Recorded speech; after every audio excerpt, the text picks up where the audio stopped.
अस्सलाम वालेकुम, मैं हूं कमरान। आप देख रहे हैं मेरा चैनल 12 जमजम रिएक्शन। आज का वीडियो है मुफ्ती सलमान अजहरी साहब का, और वीडियो का टॉपिक है इमाम मेहदी अलैहिस्सलाम का ज़हूर कब होगा और कहाँ पे होगा। और ये वीडियो जिस चैनल से लिया है उस चैनल का नाम है सुन्नियत नेटवर्क। ओरिजिनल वीडियो का लिंक मैं अपना डिस्क्रिप्शन बॉक्स में डाल दूँगा चैनल का, वहाँ से जाकर आप ओरिजिनल वीडियो देख सकते हैं। तो चलिए देखते हैं वीडियो में क्या बता रहे हैं मुफ्ती सलमान अजहरी साहब। वीडियो स्टार्ट करते हैं। मेरे आका ने फरमाया खिलाफत कायम होगी और वो हजरत इमाम मेहदी के ज़माने में होगी। इमाम मेहदी खलीफा राशिद होंगे। जैसे ये चारों खुलफा राशिदीन ने अपनी ज़िंदगी में खिलाफत की है, वैसे ही इमाम मेहदी भी अपने ज़माने में खिलाफत फरमाएंगे। अल्लाह हमें वो ज़माना भी करीब नज़र दिखा दे और हमें हजरत इमाम मेहदी की फ़ौज में शामिल फरमा। यह हमारी बड़ी तमन्ना है। अल्हम्दुलिल्लाह मैं महसूस करता हूँ, मैं बतौर मुसलमान ये ज़रूर कहूँगा कि हिंदुस्तान को कोई ख़तरा नहीं होगा इंशाअल्लाह। हम जिंदा हैं, हम इस मुल्क की हिफाजत ज़रूर करेंगे। उन भगवा लोगों की तरह से नहीं है जो सिर्फ़ और सिर्फ चीखने और चिल्लाने वाले हैं। खून की ज़रूरत पेश आई इंशाअल्लाह पेश करेंगे, बुज़दिली नहीं आएगी। लेकिन बात तज्ज़िये की कह रहा हूँ, छोटा मुल्क, बहुत बड़ी ताकत, मुकाबला समझ में नहीं आता। और खुद अकेला भी नहीं, नेटो फौजें पूरी लेकर तकरीबन 40 कंट्रीज की फौजें लेकर के उतर रहे हैं। मारा भी, तोड़ा भी, ख़त्म भी किया। 20 साल के बाद हासिल क्या हुआ पता नहीं चल रहा है अभी तक। भाई दूसरी जंगें पेट्रोल चुराने के लिए, तेल चुराने के लिए हुई, यहाँ क्या चुराने के लिए आए थे? कभी आपने सोचा यहाँ क्या चुराने आए थे? इराक में तो समझ में आता है कि ज़बरदस्ती नाफिज करके वहां से पूरा तेल चुरा के ले गए। दूसरी जगहों पर अपनी कुव्वत जमाने। यहाँ क्या था तुम्हारा, क्या तकलीफ क्या थी? मैं आपको राज बता दूं। वो बहुत बड़ा सुपर पावर, वो बहुत बड़ी ताकत और एक बहुत छोटा सा मुल्क। तकलीफ किस बात की? बहाना तो बनाया था अलकायदा का। खैर ठीक है। अच्छा एक बात ये भी आपको मैं बताऊं, तारीख में पीछे जाइए थोड़े 6-7 साल पहले, बल्कि ये जंग शुरू हुई 2001 में। किस बात पर? कि इब्ने लादेन को हमारे हवाले करो। उन्होंने मना किया, यही एक वजह थी जंग की। बिन लादेन को हमारे हवाले करो, हमारे हवाले करो। अमेरिका उतर पड़ा, मारा। 14 साल के बाद पता चलता है कि वो तो पाकिस्तान में था। कहां मारा गया बिन लादेन? इनकी रिपोर्ट के मुताबिक, मुझे नहीं मालूम कहां मारा गया। पाकिस्तान में मारा गया।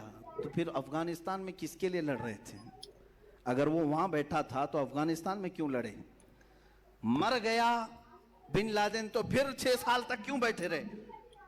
ये एक राज है मेरे अजीजों। न बिन लादेन की जरूरत थी इनको, न किसी और जमात की जरूरत थी। मैं जो महसूस करता हूं वो सिर्फ ये है कि वो बशारत मुस्तफ़ा थी। मेरे आका सल्लल्लाहु तआला अलैहि वसल्लम की एक हदीस है। हो सकता है मुसलमान ज्यादा पढ़ते नहीं, लेकिन दूसरों की पूरी पूरी नजर है। हुजूर पाक सल्लल्लाहु अलैहि वसल्लम ने फरमाया क़यामत के करीब खुरासान से एक जमात निकलेगी। यह हदीस पाक। खुरासान से एक जमात निकलेगी और वो झंडे लहराते हुए आएगी, सीधे बैतुल मुक़द्दस पर गाड़ देगी। यह हदीस है, ये वो सुनना नहीं चाहेंगे। मैं फिर से पढ़ता हूँ हदीस। हुजूर पाक सल्लल्लाहु अलैहि वसल्लम ने फरमाया खुरासान से एक जमात निकलेगी और वो झंडे लहराते हुए बैतुल मुक़द्दस, इलिया लफ्ज आया हदीस में, वहां जाकर गाड़ देगी। मेरे आका ने उसके साथ ये लफ्ज भी फरमाया, दुनिया की सारी ताकतें उनका रास्ता नहीं रोक सकेंगी। टेंशन इस बात का है। अब आप खुरासान किसको कहते हैं, ये अब मैं आपके हवाले छोड़ता हूं। तलाश करके लाओ कि खुरासान किसको कहते हैं, खुरासान कहां है।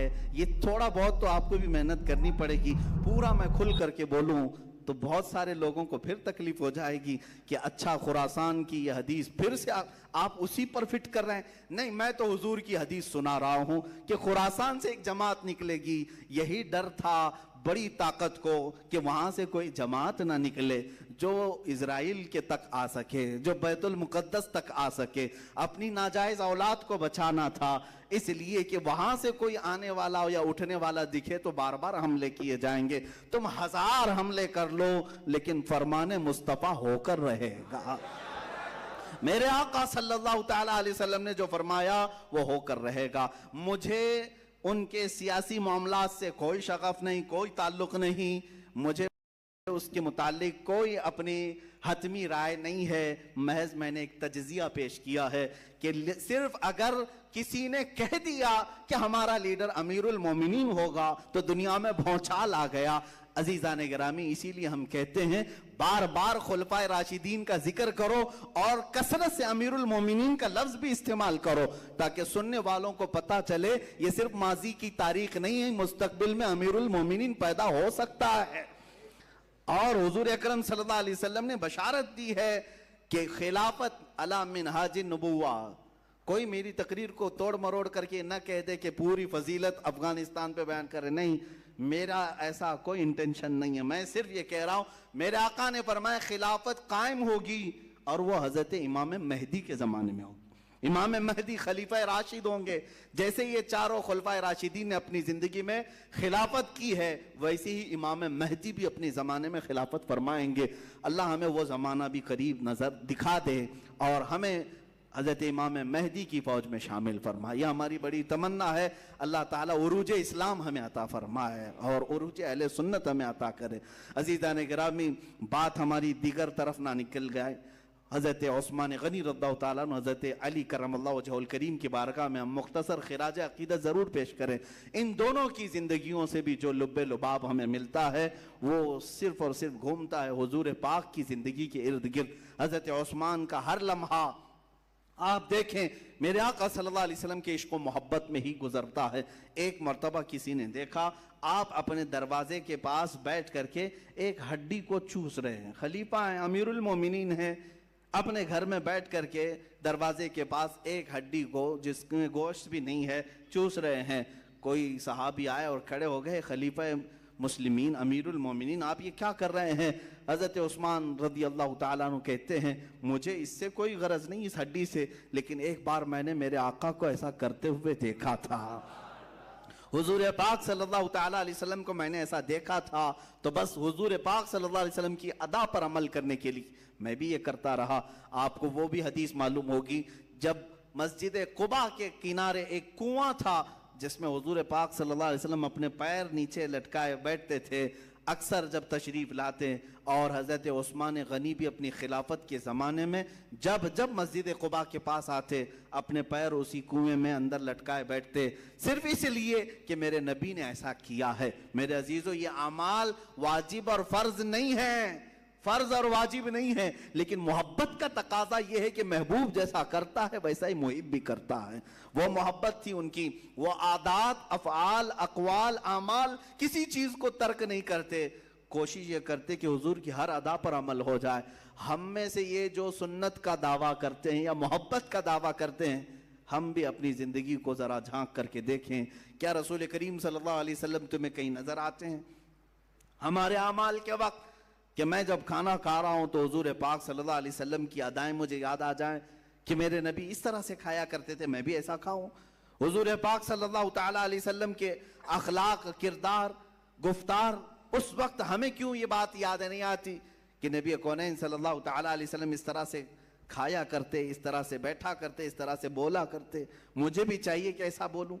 सहाबा इकराम की यही मोहब्बत तो है, ये खुलफाए राशिदीन की मोहब्बत तो देखें। रसूल करीम सल्लल्लाहु अलैहि वसल्लम की एक हदीस सहाबी बयान करते हैं, कहते हैं कि अल्लाह ताला इल्म को क़यामत के दिन करीब उठा लेगा। सहाबा ने पूछा इल्म कैसे उठाया जाएगा? हुजूर ने फरमाया अल्लाह ताला यूं नहीं उठाता, मेरा हाथ देख रहे उंगलियां, बल्कि उलमा को उनके दरमियान से उठा लेता है तो इल्म खत्म होता है। क़यामत के करीब इल्म खत्म होने लग जाएगा, उलमा उठते चले जाएंगे। ये जो मैंने आपको बताया हदीस बीच में क्यों? सहाबी रसूल जब भी इस हदीस को बयान करते हैं तो अपनी ये उंगलियां हाथ की ये उंगलियों में डाल करके यूं बताते हैं खींच करके कि इल्म इस तरह से नहीं निकाला जाएगा, सहाबा से पूछते आप हर बार हदीस बयान करते हैं, यूं बयान करते हैं? कहा इसलिए कि रसूल पाक ने जब बयान किया था तो ऐसा इशारा फरमाया था। सहाबा का यह अमल है कि वो उस इशारे को भी तर्क नहीं करते हदीस बयान करने के वक्त। एक हदीस है जिसको हदीस मुसाफा कहते हैं, आज तक वो रिवाज है मुहद्दिसीन के दरमियान, जब वो हदीस बयान की जाती है तो मुसाफा करके बयान की जाती, क्योंकि जब मेरे आका ने बयान किया था जिस सहाबी को, तो मुसाफा करके बयान किया था। अजीज़ा ने गिरामी, यही तो असल जिंदगी थी जो उन्होंने लाजिम पकड़ लिया था हुजूर की हर अदा को, हुजूर की हर अदा को। इसी को इकबाल ने कहा था, उनके जो हम गुलाम थे खल्क के पेशवा रहे, उनसे फिरे जहां फिरा फिर आई कमी वकार में। हुजूर की गुलामी ही उरूज का असल राज है, तुम्हारी कामयाबी और बुलंदी का राज यही है। सैयदना उस्मान गनी रज़ियल्लाहु तआला अन्हु की जिंदगी का जो सबसे खास वस्फ हमें नजर आता है वह है हयाए उस्मानी। आप देखिए ये भी मशहूर है, और हजरत उस्मान के साथ एक लफ्ज जुड़ करके आता है, गनी। एक लफ्ज क्या है? गनी, जुड़ करके आता है। जब भी हजरत गनी उनका नाम नहीं है, लेकिन जब भी कोई कहता है हम में से तो क्या कहते हैं? हजरत उस्मान गनी। बहुत सारे लोग अपने बच्चों का नाम भी उस्मान गनी रखते। गनी तो उनका लक़ब है, हाँ गनी उनका लक़ब है। गनी बनो तो फिर अपने आप को भी गनी कहो, गनी। ये था वीडियो मुफ्ती सलमान अजहरी साहब का, और वीडियो में उन्होंने बताया कि मोहम्मद सल्लल्लाहु अलैहि वसल्लम के दौर में सहाबा इकराम क्या करते थे, मोहम्मद सल्लल्लाहु अलैहि वसल्लम से बहुत ज़्यादा मोहब्बत करते थे, और उनका जो भी जैसे वो करते थे उनको देखा देखी वो भी करते थे। और ये था वीडियो, और ये भी बताएं कि खुरासान से एक जमात निकलेगी और एलिया पर जाकर अपना झंडा नस्ब कर देगी, मतलब वहाँ पर जाकर झंडा गाड़ देगी। तो वो खुरासान है, मान लीजिए हमें जहाँ तक इल्म है, हम जहाँ तक हदीस से थोड़ा सा जानकारी लिए हैं, खुरासान है अफ़गानिस्तान और फ़िलिस्तीन, और थोड़ा सा हिस्सा हिंदुस्तान और पाकिस्तान। पाकिस्तान का हिस्सा लास्ट मगरिबी हिस्सा थोड़ा सा है। और ये था वीडियो मुफ्ती सलमान अजहरी साहब का। वीडियो आपको कैसा लगा? आप अगर मेरे चैनल पर नए हैं तो चैनल को सब्सक्राइब करें, वीडियो को शेयर करें, लाइक करें, और कमेंट में बताएं कि आपका वीडियो कैसा लगा। तो चलिए मिलते हैं नेक्स्ट वीडियो में।